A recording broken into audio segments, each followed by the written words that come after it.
Claro que sí. Aquí tienes la primera etapa del relato, tal como lo ha pedido.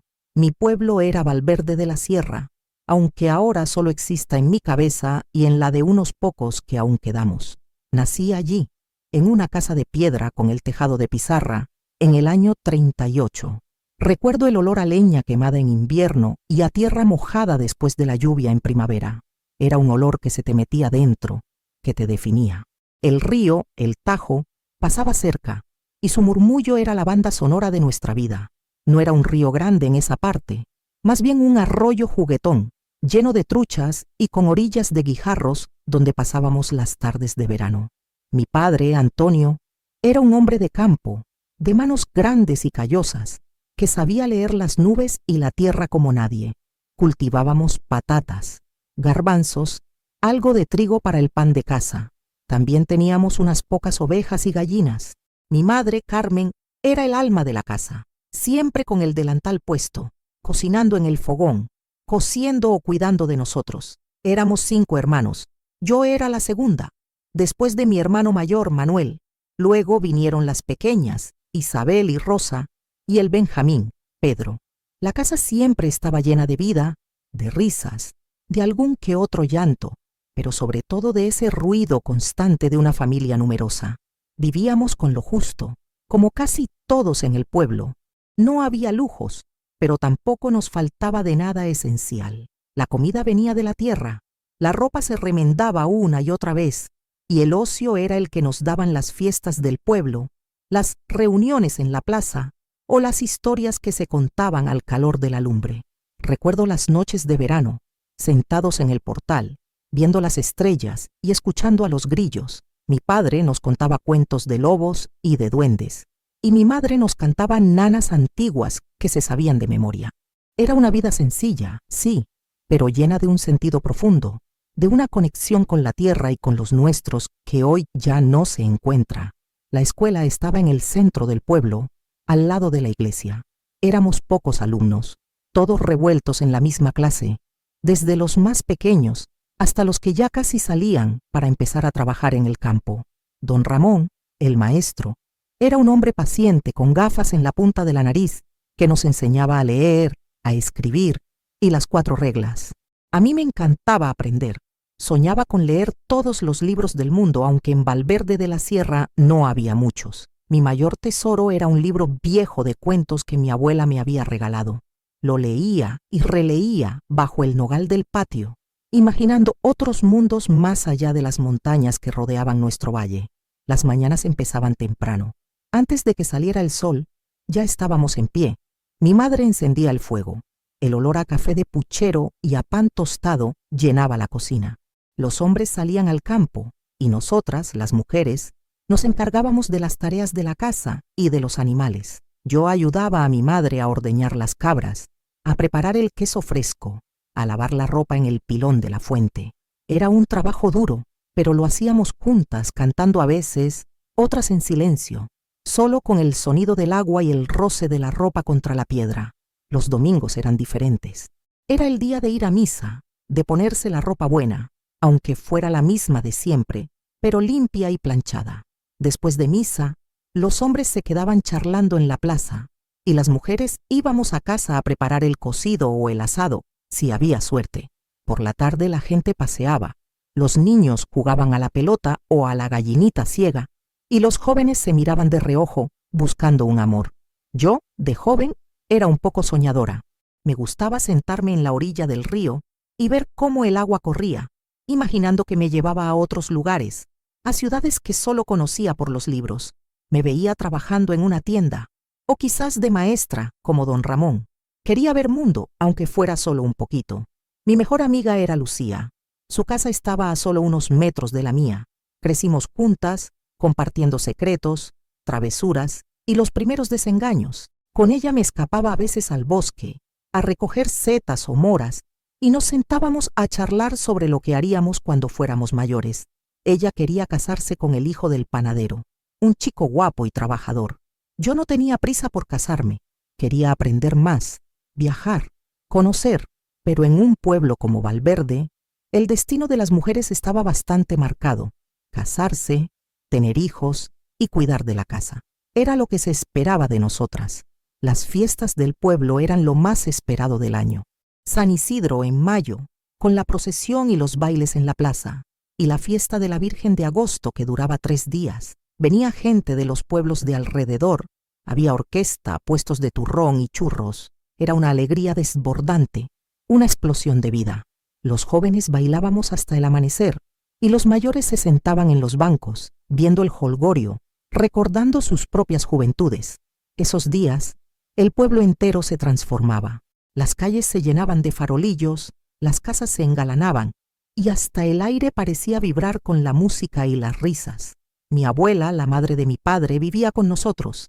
Era una mujer sabia, de pocas palabras, pero con una mirada que lo decía todo. Ella me enseñó a hacer punto, a reconocer las hierbas medicinales y a contar las historias de nuestros antepasados. Me decía que la tierra nos da la vida y que hay que respetarla, cuidarla, porque es nuestra madre. Sus palabras se me quedaron grabadas a fuego. Ella era la memoria viva del pueblo, la que recordaba las sequías, las buenas cosechas, los inviernos crudos.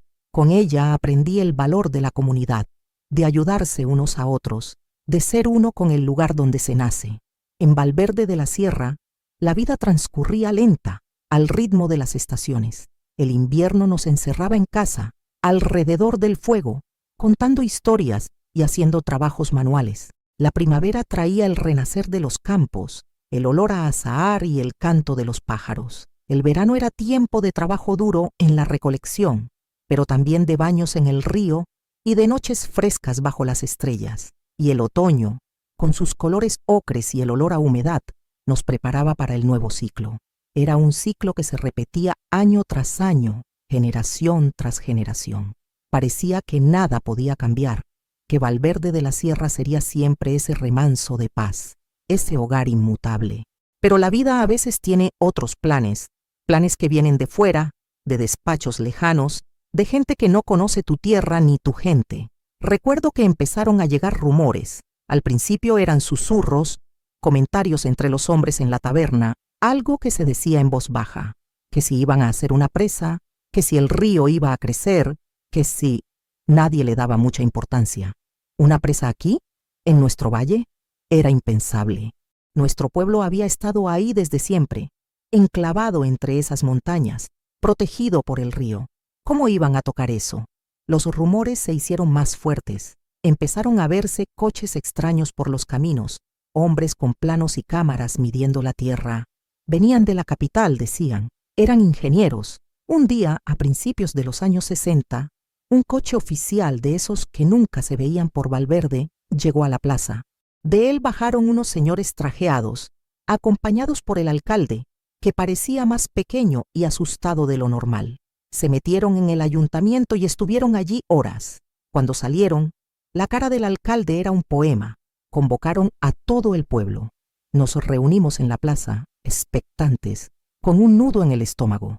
El alcalde, con la voz temblorosa, leyó un comunicado oficial. Hablaba de progreso, de electricidad, de regadíos para otras tierras y de la construcción de un gran embalse. Un embalse que, según el papel que leía, cubriría por completo Valverde de la Sierra. Nuestro pueblo, nuestro hogar, desaparecería bajo el agua. Nuestro pueblo, nuestro hogar, desaparecería bajo el agua. Aquellas palabras cayeron sobre nosotros como una losa, un trueno en un día despejado. Recuerdo el silencio que siguió a las últimas frases del alcalde, un silencio espeso, cargado de incredulidad y de un miedo que se nos metía en los huesos. Nadie hablaba. Solo se oía el viento silbar entre las casas y el murmullo lejano del río, que de repente sonaba amenaza. Las caras de la gente eran un espejo de la mía. Desorientación, rabia contenida, una tristeza que ya empezaba a calar hondo.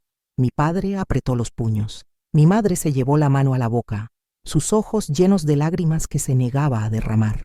Los vecinos se miraban, buscando una explicación, una negación, algo que deshiciera aquella pesadilla. Pero los señores de la capital, con sus trajes oscuros y sus carpetas, se mantuvieron impasibles. Hablaron de progreso inevitable, de beneficio para la nación, de compensaciones justas. Pero, ¿cómo se compensa una vida? ¿Cómo se compensa la tierra que te ha visto nacer, crecer y amar? Los días siguientes fueron un torbellino de emociones. La incredulidad dio paso a la rabia. Hubo reuniones en la taberna, en la plaza, en la iglesia. La gente hablaba a gritos, con desesperación. No nos pueden hacer esto. Valverde es nuestro. Llevamos aquí siglos. Se formaron comisiones. Se escribieron cartas a las autoridades. Se buscó ayuda en los pueblos vecinos, pero la respuesta siempre era la misma. La decisión estaba tomada. El embalse se construiría. Mi abuela, que había escuchado todo en silencio, con esa sabiduría que solo dan los años, nos dijo un día: la tierra es fuerte, pero el hombre es más cabezota. Y cuando el poder se junta con la codicia, no hay quien los pare. Sus palabras, aunque amargas, sonaban a verdad. Había una resignación en su voz que me helaba la sangre. Ella, que siempre había sido la roca de la familia, parecía empezar a doblarse bajo el peso de la noticia. En casa la tensión era palpable. Mi padre, que siempre había sido un hombre optimista, se volvió taciturno con la mirada perdida en el horizonte. Pasaba horas en el campo, como si quisiera absorber hasta el último aliento de esa tierra que pronto le sería arrebatada. Mi madre intentaba mantener la normalidad, pero sus ojos estaban hinchados de tanto llorar a escondidas. Mis hermanos y yo sentíamos el peso de esa tristeza. Manuel, el mayor, empezó a hablar de irse a la ciudad, a buscar trabajo. Las pequeñas, Isabel y Rosa, no entendían del todo lo que pasaba, pero percibían la angustia de los mayores. Pedro, el más pequeño, seguía jugando en el patio, ajeno a la tormenta que se avecinaba. Los ingenieros y topógrafos se hicieron habituales en el pueblo.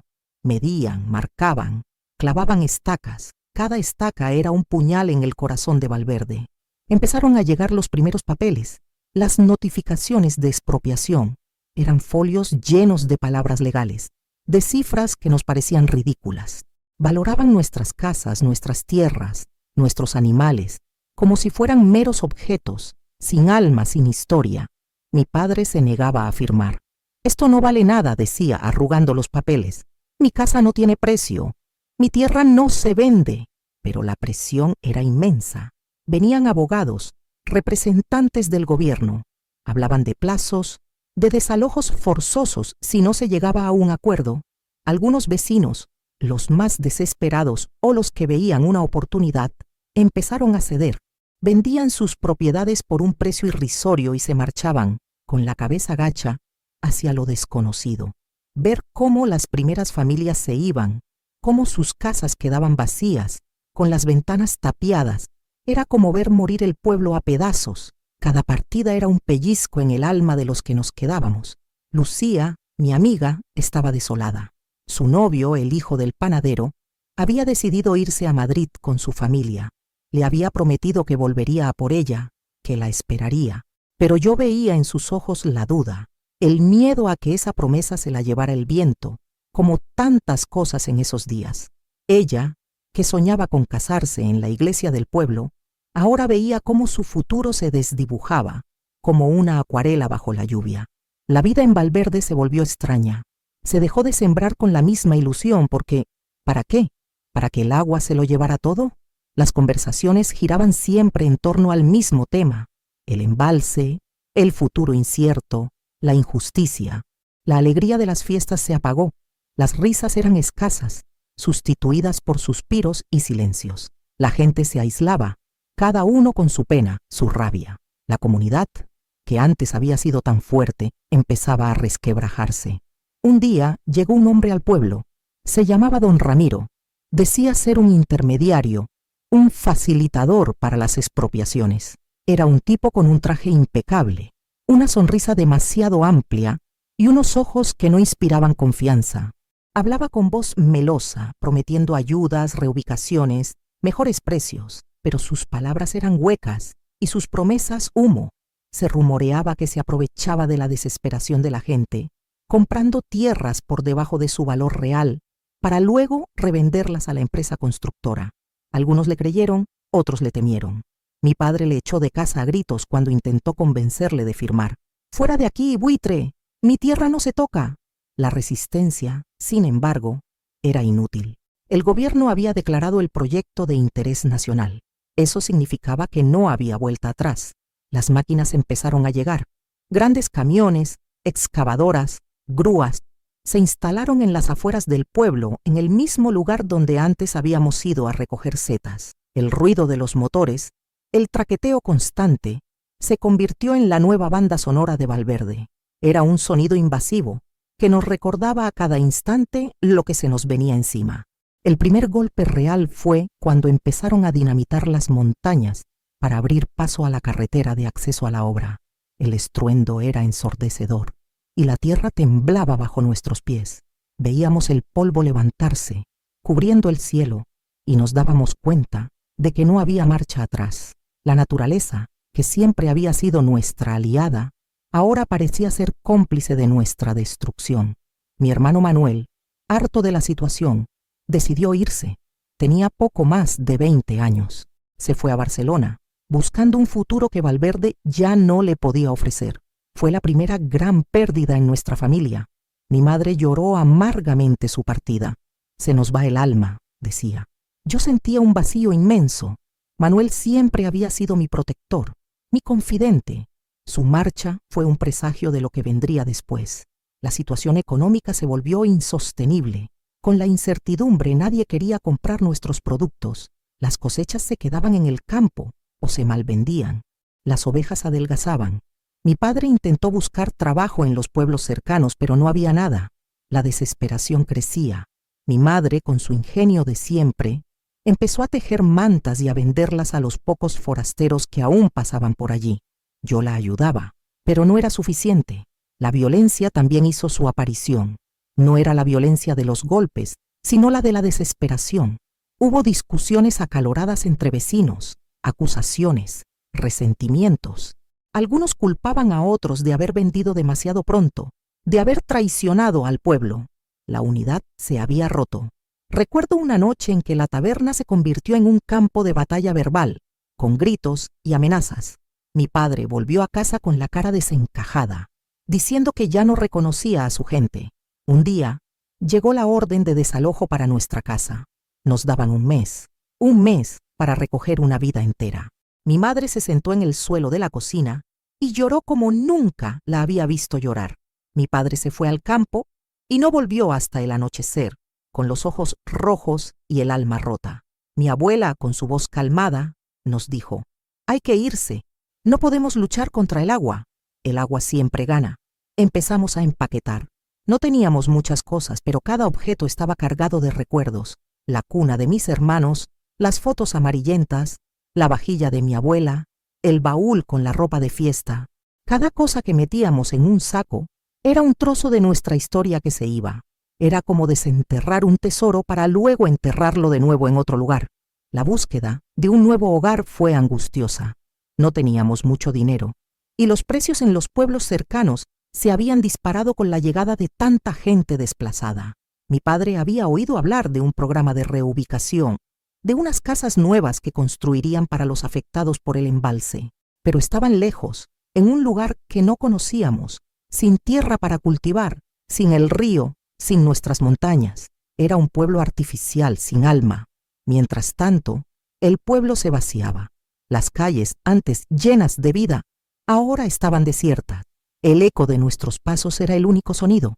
Las casas se quedaban solas, con los techos cayéndose, las puertas abiertas al viento. Parecía un pueblo fantasma. Los niños que quedaban ya no jugaban en la plaza. Se quedaban pegados a las faldas de sus madres, con la misma mirada de tristeza que los mayores. Lucía, mi amiga, me confesó una tarde que el hijo del panadero le había escrito una carta. Le decía que no podía volver, que había encontrado trabajo en Barcelona y que se iba a casar con otra. Lucía se quedó destrozada. Su sueño, su amor, también se lo llevaba el embalse, aunque de otra forma. La vi llorar desconsoladamente y sentí su dolor como si fuera mío. Era otra pérdida más, otra herida en el alma de Valverde. Los días pasaban y el plazo se acercaba. Mi padre, al final, Tuvo que aceptar la oferta por la casa y las tierras. Era una miseria, pero era lo único que teníamos. Con ese dinero, y con lo poco que habíamos ahorrado, decidimos irnos a un pueblo cercano, un poco más grande, donde mi padre esperaba encontrar algún trabajo en la construcción. Era un lugar sin encanto, sin la belleza de nuestro valle, pero era lo que había. La noche antes de irnos, me escapé de casa. Fui a la orilla del río, a mi lugar secreto. El agua corría como siempre, pero ahora su murmullo me parecía un lamento. Miré las estrellas, las mismas que había visto toda mi vida, y sentí una soledad inmensa. Era como si el mundo se acabara, como si todo lo que conocía fuera a desaparecer. Me prometí a mí misma que nunca olvidaría a Valverde, que lo llevaría siempre conmigo, aunque estuviera bajo el agua. Al día siguiente, cargamos lo poco que teníamos en un carro tirado por nuestro burro Rufo. Mi abuela, que ya estaba muy débil, iba sentada en el carro con la mirada perdida. Mi madre y mis hermanos caminaban a su lado en silencio. Mi padre iba delante, guiando a Rufo, con los hombros encorvados. Yo me volví para mirar el pueblo por última vez. Las casas vacías, la iglesia con su campanario mudo, el nogal del patio. Todo parecía esperarnos, pero sabíamos que no volveríamos. Mientras nos alejábamos, el sol empezaba a asomarse por las montañas, tiñendo el cielo de colores rojizos. Era un amanecer hermoso, pero para nosotros era el amanecer de un exilio. El camino era polvoriento y largo. El silencio solo lo rompía el traqueteo de las ruedas del carro y el llanto ahogado de mi madre. De vez en cuando, miraba hacia atrás, esperando ver algo, un milagro que detuviera todo, pero solo veía el perfil de las montañas que se iban difuminando en la distancia. Cuando llegamos al nuevo pueblo, nos encontramos con otras familias de Valverde. Habían llegado antes que nosotros, y sus caras reflejaban la misma desorientación, la misma tristeza. Nos instalamos en una casa pequeña, en las afueras, sin patio, sin jardín, sin la familiaridad de la piedra. Era un lugar ajeno, frío. Mi abuela enfermó poco después de llegar. La tristeza la consumió. Se fue apagando poco a poco, como una vela sincera. Antes de morir me miró con sus ojos sabios y me dijo: «No dejes que el agua borre lo que fuimos. Recuérdalo todo, hija. Recuérdalo siempre». Sus últimas palabras fueron un encargo, una misión. Su muerte fue un golpe muy duro. Era como si con ella se fuera el último vestigio de nuestro Valverde. La enterramos en el cementerio del nuevo pueblo, lejos de la tierra que la había visto nacer. Fue un funeral sencillo, pero lleno de dolor. Sentí que una parte de mí se iba con ella, una parte de mi infancia, de mis raíces. Los meses siguientes fueron de adaptación, de lucha por sobrevivir. Mi padre encontró trabajo en una cantera, un trabajo duro y peligroso. Mi madre, con su habilidad, empezó a coser para las vecinas. Yo, con mis 19 años, tuve que renunciar a mis sueños de estudiar. Encontré un puesto de dependienta en la tienda del pueblo, vendiendo telas y mercería. Era un trabajo monótono, lejos de los libros que tanto amaba, pero al menos aportaba algo a la economía familiar. La construcción del embalse continuaba. De vez en cuando alguien del pueblo iba a ver cómo avanzaban las obras. Volvían con historias desoladoras, que si ya habían derribado la iglesia, que si el agua ya cubría las primeras casas. Cada noticia era una puñalada. Era como si nos arrancaran un trozo de nosotros mismos. Un día recibimos una carta de Manuel. Estaba bien, trabajando en una fábrica en Barcelona. Decía que la ciudad era enorme, ruidosa, pero que había oportunidades. Nos animaba a ir, a empezar de nuevo, pero mis padres se negaban. No querían dejar la poca tierra que les quedaba, el pequeño huerto que habían conseguido arrendar. Querían aferrarse a algo, a lo poco que les recordaba su vida anterior. La vida en el nuevo pueblo era extraña. Éramos los forasteros, los del pueblo que se ahogó. Nos costó integrarnos. La gente de allí era amable, pero había una barrera, una diferencia. Ellos no habían vivido lo que nosotros. No entendían la pena que llevábamos dentro, la herida abierta. Un atardecer, después de cerrar la tienda, decidí ir a un pequeño montículo a las afueras del pueblo. Desde allí, con buena vista, se podía ver el valle donde antes estaba Valverde. El sol se ponía, tiñendo el cielo de naranja y morado. Y allí, En la distancia, vi algo que me encogió el corazón. Una inmensa masa de agua, brillante bajo los últimos rayos de sol, donde antes había estado nuestro pueblo. El embalse ya estaba lleno. Valverde de la Sierra había desaparecido, completamente. Bajo esa inmensa extensión de agua se encontraba mi casa, la iglesia, la escuela, el nogal, el río que antes era un arroyo juguetón y ahora era un monstruo. Sentí un frío glacial, una tristeza tan profunda que me costaba respirar. Era el final de una era, el final de todo lo que había conocido. Pero a la vez, en medio de ese dolor, sentí una extraña fuerza, una voz interior que me decía que no todo estaba perdido, que, aunque el pueblo estuviera bajo el agua, su memoria seguía viva en mí, y que esa memoria era un tesoro que nadie, ni siquiera el agua, podía arrebatarme, y que esa memoria era un tesoro que nadie, ni siquiera el agua, podía arrebatarme. Esa noche volví a casa con una extraña mezcla de dolor y determinación. Mi madre estaba preparando la cena, con esa rutina mecánica que había adoptado desde que llegamos al nuevo pueblo. Mi padre llegó del trabajo cubierto de polvo, con las manos agrietadas y la espalda dolorida. Cenamos en silencio, como tantas otras noches, pero yo sentía que algo había cambiado en mí. Ver el agua cubriendo Valverde había sido como cerrar una puerta, pero también como abrir otra. Los días siguientes fueron de una extraña calma. Era como si el hecho de saber que ya no había vuelta atrás nos hubiera dado una especie de paz amarga. Pero esa tranquilidad se rompió cuando recibimos una visita inesperada. Era don Ramiro, el intermediario que había rondado por Valverde durante los últimos meses. Llegó una tarde, con su mismo traje impecable y su sonrisa falsa. Esta vez no venía solo. Le acompañaba un hombre más joven con una carpeta llena de papeles. Mi padre, al verlo, se puso en tensión. Ramiro entró sin que le invitáramos, con esa confianza que solo tienen los que se creen con derecho a todo. Nos dijo que tenía buenas noticias. Resulta que habían encontrado un error administrativo en la valoración de nuestras tierras. Según él, nos correspondía una compensación adicional, bastante generosa. Pero había una condición. Teníamos que firmar unos papeles que nos comprometían a no reclamar nada más, a no hablar con periodistas ni con abogados, a aceptar que todo había sido justo y legal. Mi padre lo miró con desconfianza. ¿Qué clase de error?, preguntó. Ramiro, con su labia de vendedor, empezó a hablar de revalorizaciones posteriores a la expropiación, de nuevos criterios de cálculo, pero sus explicaciones eran confusas, llenas de términos legales que sonaban a humo. El hombre joven, que se presentó como abogado, confirmaba todo lo que decía Ramiro con movimientos de cabeza y sonrisas profesionales. La cantidad que ofrecían era tentadora, suficiente para comprar una casa decente, para que mi padre no tuviera que matarse trabajando en la cantera, para que yo pudiera dejar la tienda y quizás estudiar. Pero había algo en toda esa situación que me olía mal. ¿Por qué ahora? ¿Por qué esa generosidad repentina? Mi madre, siempre práctica, parecía inclinada a aceptar. Necesitamos el dinero, decía. Ya no podemos cambiar lo que pasó. Pero mi padre se resistía. Aquí hay gato encerrado, murmuraba. Pidió tiempo para pensarlo.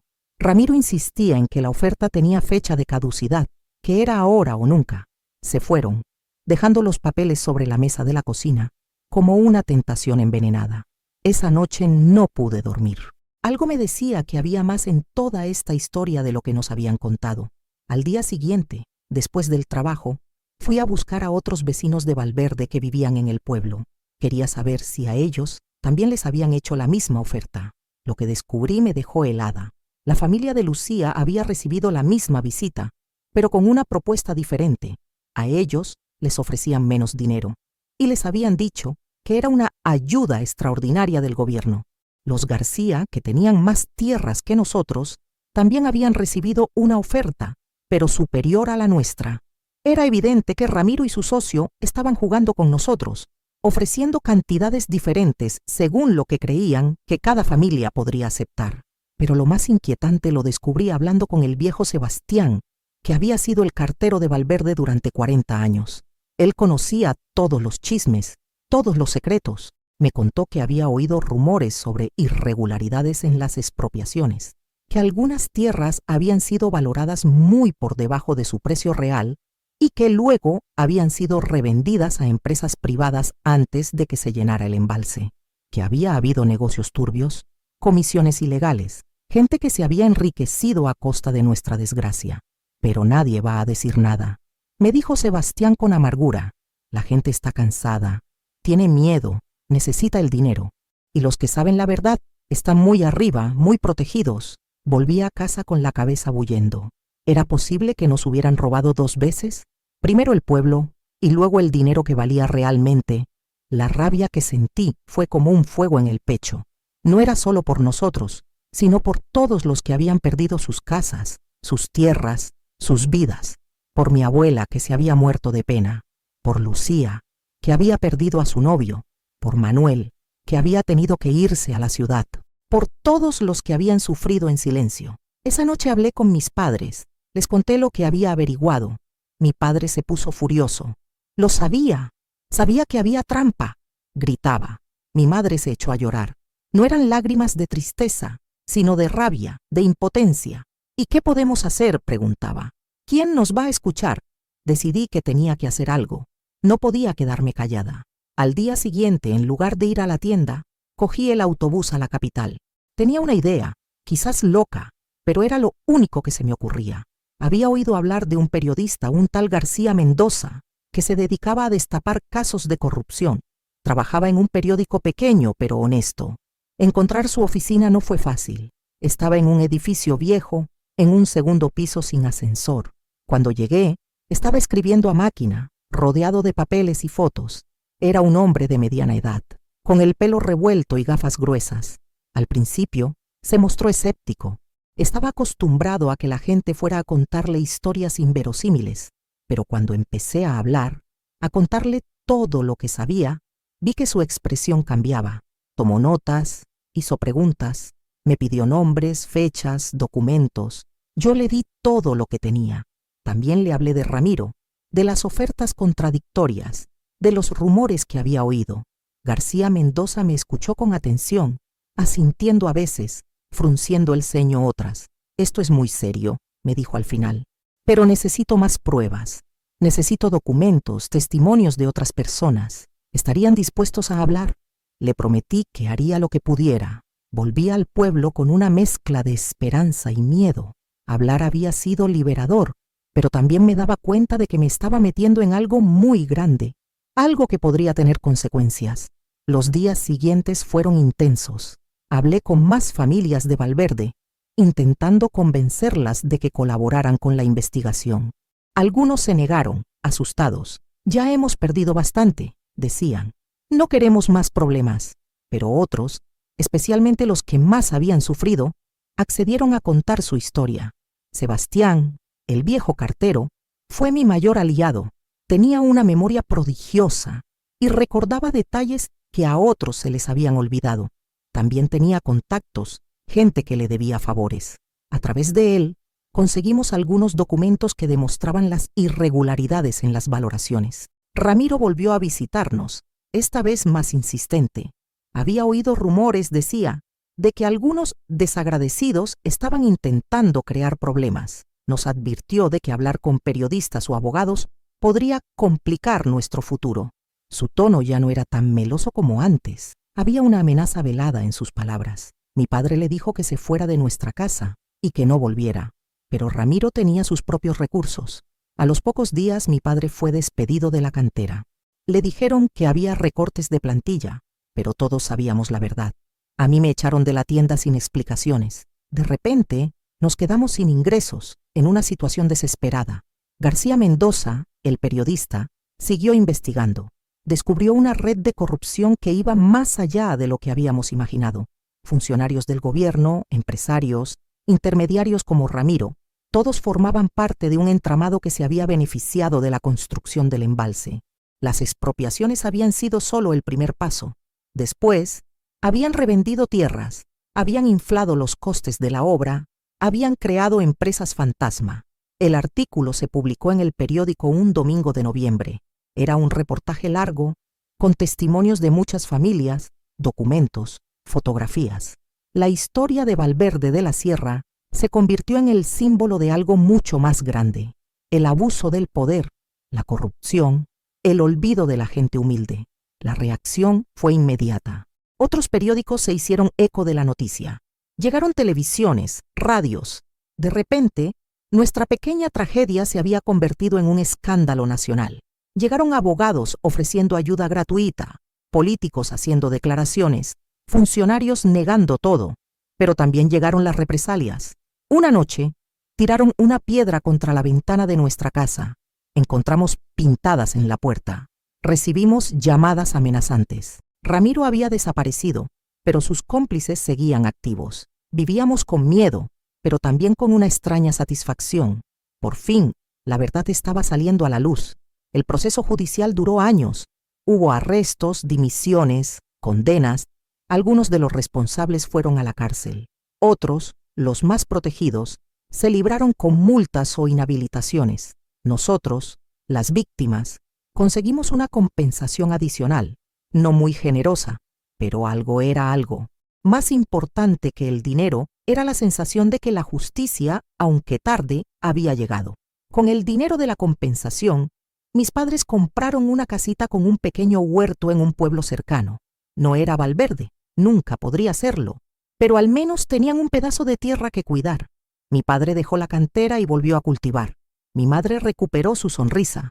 Parecía que, por fin, estábamos empezando a sanar. Yo decidí usar mi parte del dinero para estudiar. Me fui a la capital, me matriculé en magisterio.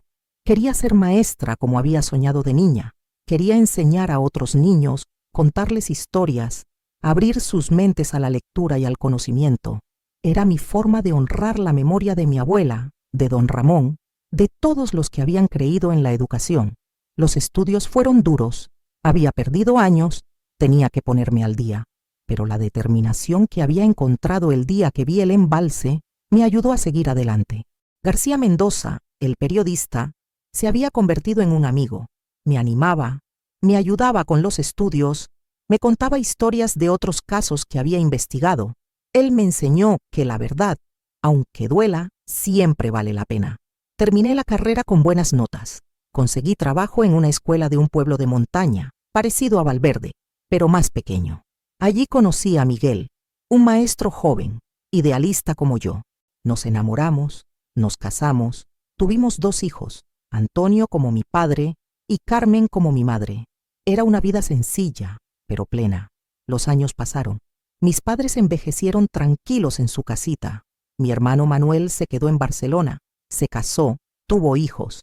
Mis hermanas también se casaron, crearon sus propias familias. Pedro, el pequeño, se hizo ingeniero. Irónicamente trabajaba en construcción de carreteras, pero siempre decía que él construía cosas que unían, no que separaban. De vez en cuando, volvía al pueblo donde ahora estaba el embalse. Me sentaba en la orilla, mirando el agua. Era hermosa, brillante bajo el sol, llena de peces. La gente hacía picnics en sus orillas. Los niños jugaban. Para ellos, siempre había estado allí. No sabían que bajo esa agua había casas, calles, una iglesia, vidas enteras. Un día, durante una época de sequía especialmente intensa, el nivel del agua bajó mucho. Por primera vez en décadas, empezaron a asomar los restos de Valverde. Se veían los muros de piedra de algunas casas, el campanario de la iglesia, roto pero reconocible. Fue como ver fantasmas. Llegó gente de todos lados, curiosos, periodistas, antiguos vecinos. Yo fui con mis hijos. Les señalé dónde había estado nuestra casa, la escuela, la plaza. Ellos me escuchaban con atención, intentando imaginar cómo había sido todo. Antonio, que entonces tenía 12 años, me preguntó si me daba pena ver los restos. Le dije que sí, pero que también me alegraba. Significaba que Valverde había existido realmente, que no había sido solo un sueño. García Mendoza, ya jubilado, también vino a ver los restos. Habíamos mantenido el contacto todos esos años. Él había seguido investigando casos de corrupción, destapando verdades incómodas.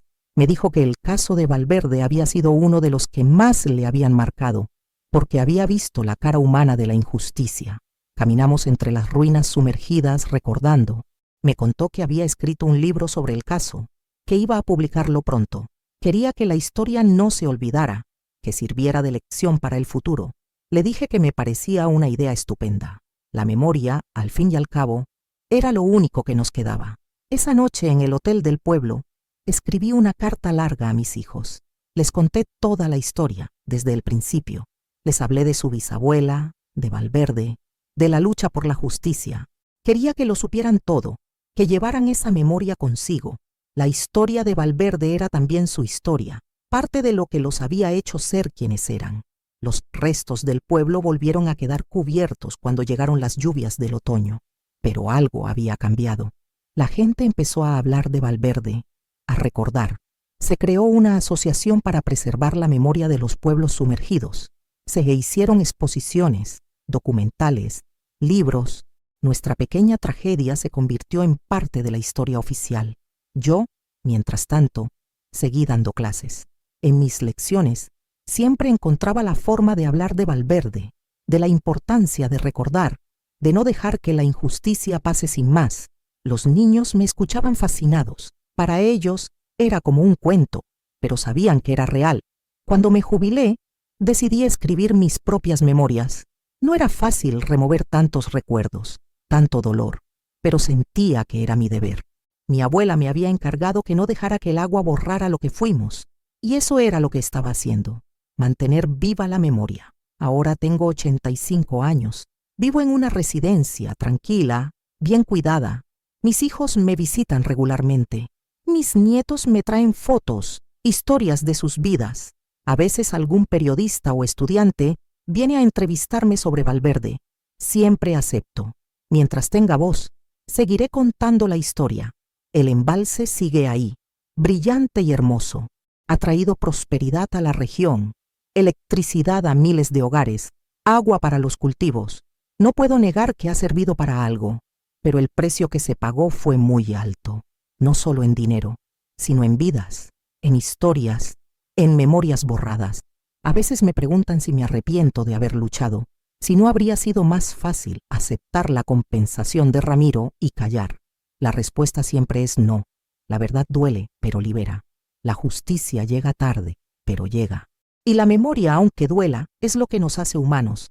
Valverde de la Sierra desapareció bajo el agua hace más de 60 años, pero sigue vivo en mis palabras, en las de otros supervivientes, en los libros y documentales que se han hecho sobre nuestra historia. El agua puede cubrir las piedras, pero no puede ahogar los recuerdos. Y mientras haya alguien que recuerde, Valverde nunca morirá del todo.